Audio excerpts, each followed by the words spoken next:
Welcome to the Relevance of Now podcast with William Linville. I'm Michael Connell, your host. Hey, William. Hey, Michael. How are you, my good friend? Doing wonderful, thank you. How are things for you? Oh, things are divine and happening in such perfection and a lot of fun, as always. Wonderful. Let's talk about hope today, the word, the emotion, and what is hope? Hope is an interesting one. There's so many different levels to it. Like there's a hoping for a better day, hoping that something unfolds in your manifestational world. But I want you to feel the ungroundedness with it. You put it out there, I hope for this, I hope for that. But when you really explore it together with me, aren't you coming from a space and a place within yourself of a void, of emptiness? You're coming from a space, you're coming from a place as if you're not enough, as if you don't have enough. You come from a space and a place where there seems to be something lacking within yourself, in your life, around yourself. So it does come up as a place of lack. When you really follow it to its source, it's a pretty word, but it still comes back to something missing or something lacking within yourself, through yourself, or within your life.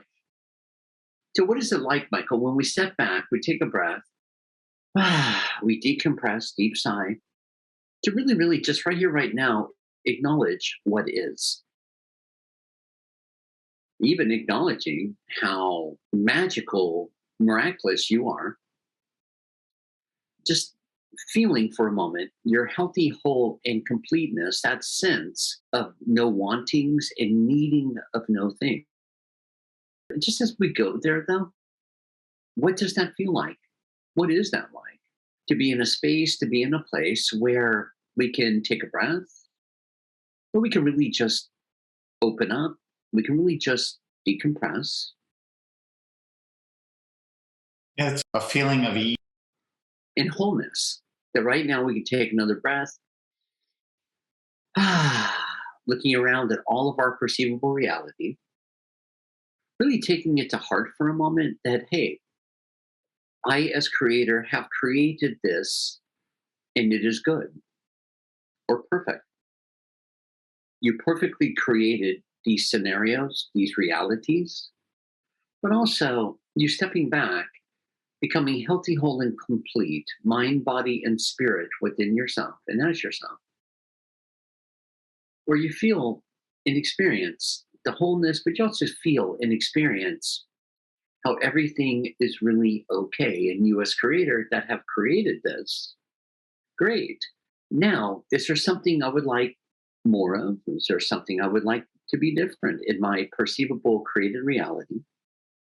Is there something I would like more of, less of? And where you can really feel that sense of wholeness and power within yourself. That you can make long term beneficial change, not because something's broken, but just to add to more and more of the enjoyment that you're able to explore, you're able to express, and you're also able to gain. Are you saying, Will, that in assisting us in connecting to ourselves, that hope has an aspect of the lack of ourselves? Yes. And the lack within yourself, where you perceive there's something is missing. Because what if we've never been conditioned? What if we never perceivably came of age from being a child? A child, 2, 3, 4 years old, 5 years old, 6 year old, even 7 year old at times. You still have that sense of wonder, but you also have that knowingness that all is well. It's kind of interesting, right? Due to conditioning, you're taught what lack is, you're taught what prosperity is. From conditioning, you're taught to love money and you do whatever you do just to cash in for the green piece of paper, as if it's going to make you something different than who you are, or as if it's going to change what you feel in your body. All the way when it comes to jobs, when it comes to educations, blah, blah, blah. It's all there. It's all divine. It's all blessed.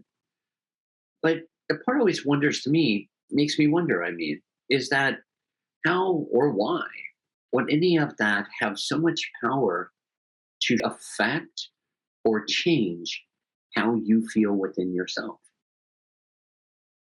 Right now, you have air. Right now, you have all the particles of light. Right now, you as creator, you have a physical form. But it's kind of pretty cool, especially when you do not compare your physical form to the rest of the world. Some are bigger, some are smaller, some are medium, some hypothetically look like Barbie, some look like the Ken dolls, G.I. Joe, whatever, whatever. But let's erase all those definitions of good, bad, attractive, distractive, not attractive. Let's throw all that stuff into the fireplace for a moment. Let's move a finger, one little digit on your hand or a toe. Or if you don't have hands and toes, wink your eyelid. Isn't that just amazing how many neurons are firing in that moment from the messages sent to the eyelid to blink, to close, and to open? Isn't it amazing how perfect and divine that you are? You have nothing right here, right now to compare yourself to. Therefore, in the eyes of the world, you can try to compare yourself to a tree, but your skin is kind of like bark, but it does not have the same texture. A tree is a living deity, and so are you. There's commonalities. Now, both of you breathe. The trees take in oxygenation, even filter it to clean out the oxygenation in the world, to create more oxygenation, getting rid of toxins. But then again, so does your body. So, right now, let's put the tree aside. Let's just really feel you right now. Can you move your arm, your leg, your toes, your finger, your eyelids? Can you, for some, wiggle your ears? Isn't it amazing how right here, right now, we have it all? Sustenance finds you, abundance finds you, relationships, if you so choose to go there, find you. Especially when we have no walls up, when we have no comparisons up, when we have no filters, where we have no conflicts, where we have no constructs, where we have no woulda, coulda, shoulda. None of the tormentors of the mind. Pain is bad, comfort is good. Point of life is be basically left alone and be undisturbed. So now let's come out of that shell. Let's also look at what now you as creator once again are emanating through all these realms of realities. You've created letting others into your life stream. For some, have created offsprings. For others, have created a dear one to come into your life stream that you can be complimented by as you're complimenting them. For others, where the two hearts come together as one in an intimate, loving relationship with the heart. Right now, isn't it wonderful how healthy, whole, and complete and how provided you are? And we're right here, right now, where we're able to move with it, flow with it, so beautifully, so graciously moving, opening, acclimating, amplifying, which is more and more ease and grace, kind of like the wind blows, and so we flow. The wind may not flow for a moment, but you're still expanding and expanding. Because when I look at the wind, I'm referring to the wind as the manifestational worlds. This moves into your life stream, this moves out of your life stream. This ebb and flows over to the left, then it ebb and flows over to the right. But right now, where we really feel where there's no limitation, there's no resistance, where everything right here, right now, in the relevance of the now, everything is really, really, really okay. Everything right here in the relevance of the now, absolutely everything is provided for. It comes to how we perceive it or judge it. Do we let everything be okay? Or do we feel, not even a feeling, but the mental egoic structure says, yeah, but it should be XYZ, it should not be XYZ. It's like, well, whoever made those rules? Right. Well, and as we learn that we are the creator of our worlds through our thoughts, beliefs, and judgments, that it is exactly the way we've created it up to now. And what I heard you say is the complementary part of hope is at least now you're wanting to move beyond it. Totally. And superseding it and grow. Hope's when you're first waking up, it's a beautiful thing. Right. It's a door being right in front of you of how things can be instead of how they were. Now we go beyond all of that together and we look at what is. And in you as creator, honoring yourself as creator that says, I have created this, I have created that, and it is good. And then you outgrow that to where now we see creation all outside and around us, doing what it's doing when it's doing it.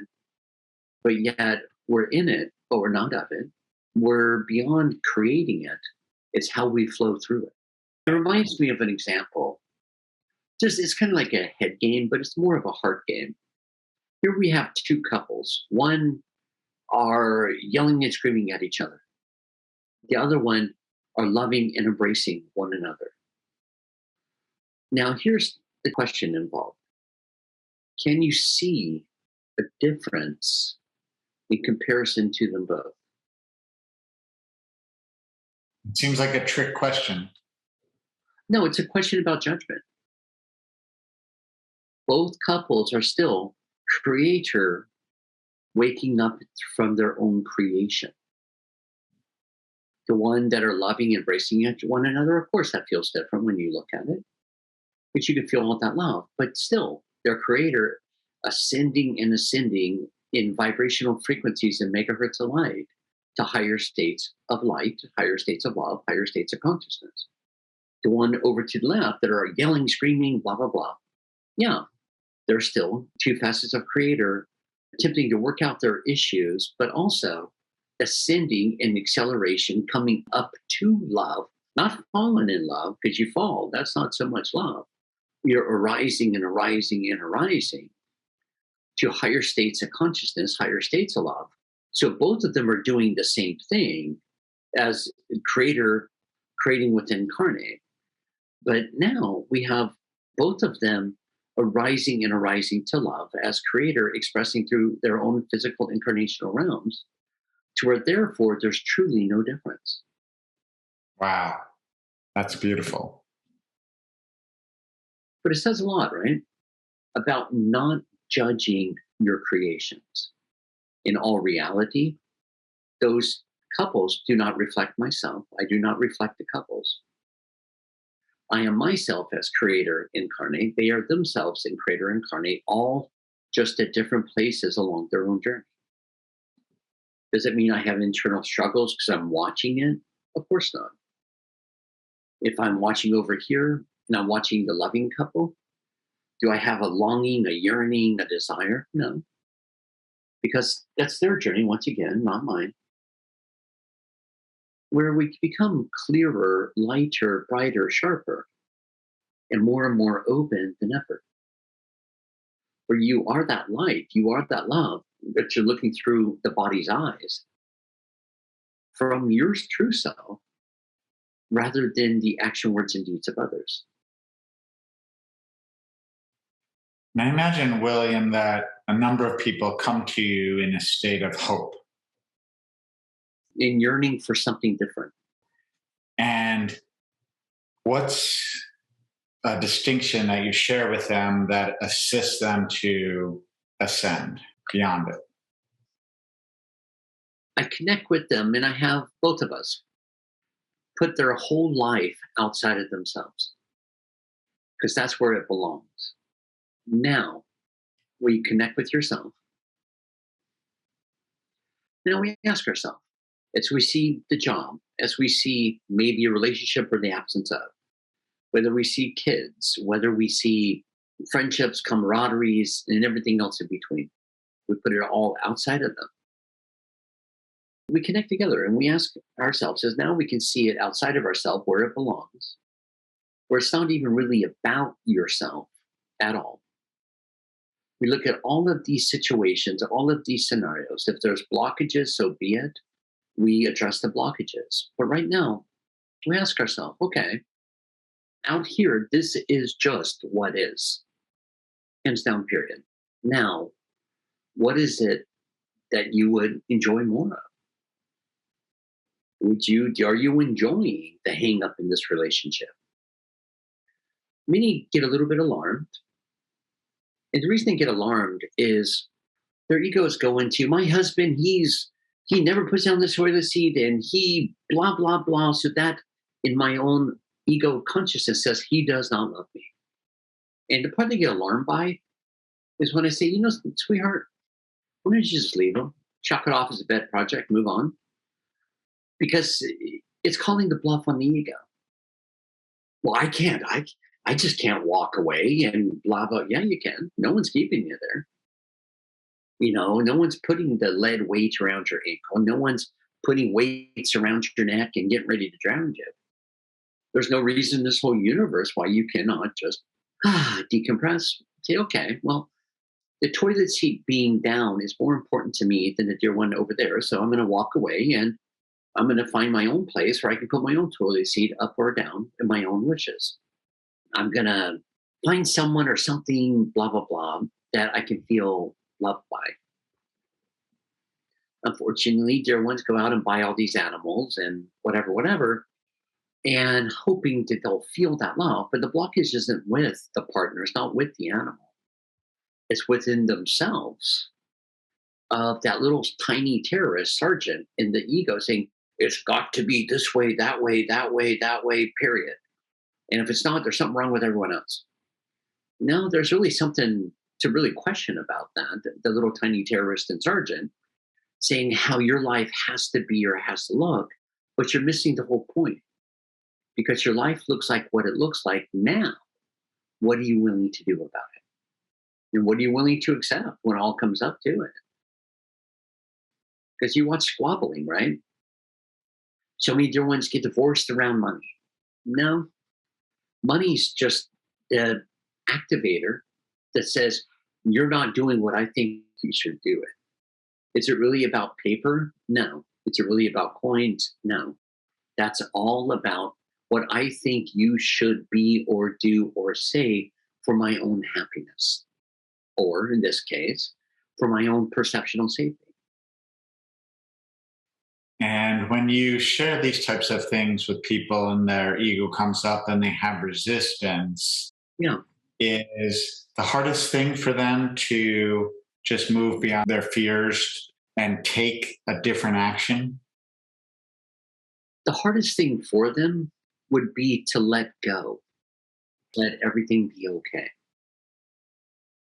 It's kind of fun because I've watched this time after time. Okay, well, that same girl with the husband who leaves toilet seat up on her own. Okay, and then we asked them, if that's the worst thing that happened, is it really that bad? If that's the worst thing that ever occurred, I'd say we were doing pretty darn good. Now, when they lose the charge about the toilet seat, time after time, Michael, literally, factually, physically, and every other way, the partner starts putting down the toilet seat. Right. Because they lost their charge. So therefore, the energy game is done because it takes two to have an energy game or conflict. When one rises above it, the behaviors change. It's not personal. I mean, your husband's not sitting there hoping you fall into the toilet in the middle of the night. At least I hope not. It's not personal. His ego might be. Nothing is personal. Yeah, exactly. Ego is wanting you to go for the deep dive. Okay, but the thing is, that's just all ego stuff, combating. So the more you complain, the more they do it. Sometimes purposefully, sometimes just out of rebellion, because they're still yelling and screaming, I want to be okay, I want to be okay, I want to be okay, and I want you to see me okay. But every time you don't, it also feeds the behavioral mannerisms for them to do it more. It's not something you think about, it's more unconscious. So, in all reality, you're coming together to assist each other, even from the soul level, to go further and further. Further means not linear, it means basically up and down, only higher and higher in states of consciousness to where eventually I call it you're immune to all the little stuff, not because you have walls up, not because you're trying to ignore it, but because there is no charge. Right. I'm going to summarize what you said in a different way, that in the dear one with the toilet seat came to a place where, okay, I accept that the toilet seat is no big deal. So now I can move on. And you freed yourself, dropped all your shackles, dropped the shackles connected to the toilet seat.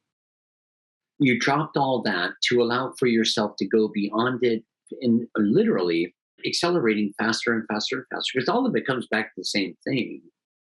You come back to love and accelerating within and through that love. Opening up, emanating, permeating, and accelerating within and through all that love. I'm seeing how the progression can work, that as soon as you get to acceptance and then you don't have a charge, you're left with your true self, which is the love. And for many people, ascension is, okay, if I can get to acceptance, if I can get to forgiveness of myself, of judging and my perception of others, judging them, then I can feel myself. Exactly, big time. But what do you mean by acceptance, Michael? Well, the acceptance in this situation is that it's all okay that the toilet seat isn't down. Yeah, So then that acceptance, when that occurs, it's like, okay, and now what? What's here? And there's some stillness, and then probably the ego mind checks in again. The real win of acceptance, as you've been describing it, is that you get a chance to breathe and feel yourself. and see it for what it is. So then we go from acceptance to acknowledgement. Okay, the toilet seat is up. Is it hurting anyone? Right. Is anyone gonna die? And it's like, no, that's how you always know. It's like even with parents with kids. Quit doing this, quit doing that, quit blah, blah, blah, blah, blah. Now, is that really about the kid? Is anyone getting hurt? Is it gonna ruin their life forever? Or is it also more so your own issue about what you think the child should be or do? When you get past that, the kid's behaviors change. It's just flat out fact. But once again, their behavior is no longer holding you hostage. And where you are able to relax more, to where in turn the child feels it so they can come to you and talk to you rather than rebelling from your projection. Yeah, it's really very interesting to look at. And saying it in a different way, when I notice that something outside of me is controlling me, using the analogy of the toilet seat, but it could be anything. You've shared also to ask, what am I willing to let control me? Yeah. And how you feel within yourself. Right. Something outside of me, even if it's done by myself and I'm judging myself, am I going to stay in this place, or am I going to acknowledge it, address, if it needs any addressing, or just move beyond it? Exactly. So here's an equation, right?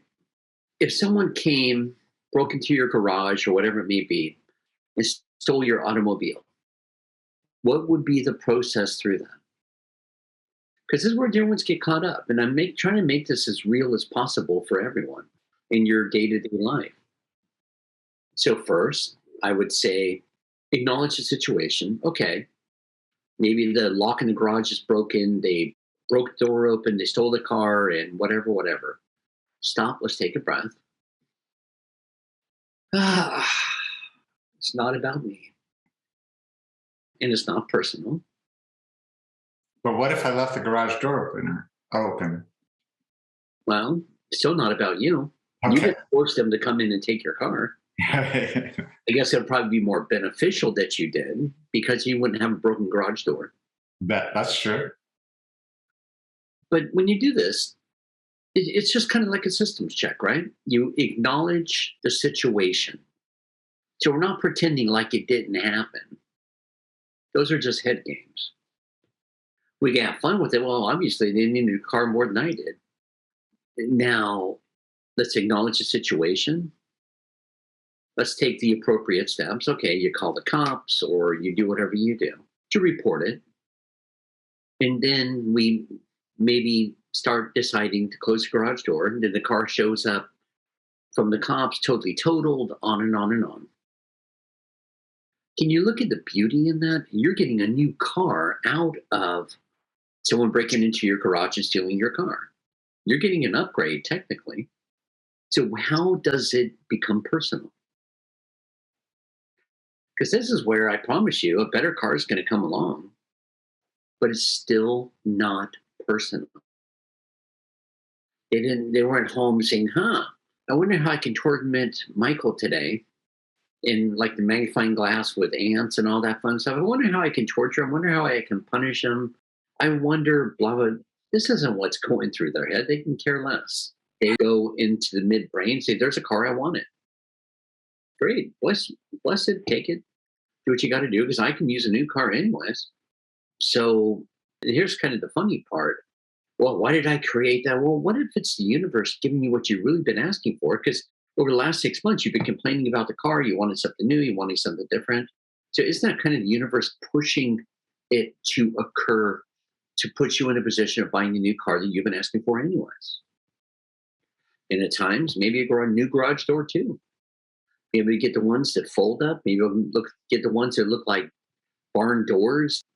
I mean, wow, there's no end to what can and will take place. The part that makes it an issue, that's why I call it kind of a trick question. Okay, so now we're going to take it personal. Now we're going to get all worked up. And then we're going to go into woe is me. Then we're going to go into anger, all the grieving steps, and blah, blah, blah, blah, blah. And create a big giant fiasco out of something with nuts and bolts and made of metal and fiberglass and rubber. Well, it's kind of like, huh, why? Because that's where you pull back in.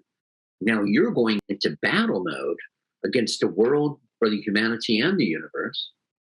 And now only win-win there is you're going to sit there sitting on your thumb wondering, why the heck did I create this? Why blah, blah, blah, blah, blah. But when we go beyond it, we get to see the big picture, the whole picture. And hopefully the dear ones will come out of their cave eventually, decide that it's not really about them, it's really not personal, and the universe isn't against them, blah, blah, blah. It's about, hey, let's take 5 and let the universe give to us a brand new car. Wonderful, William. Thank you so much for that clarity and stepping us through the stages of hope and moving beyond them. Thank you, everyone, for joining us. This has been The Relevance of Now with William Linville. Please click subscribe. Join us any and all times. Namaste. Namaste.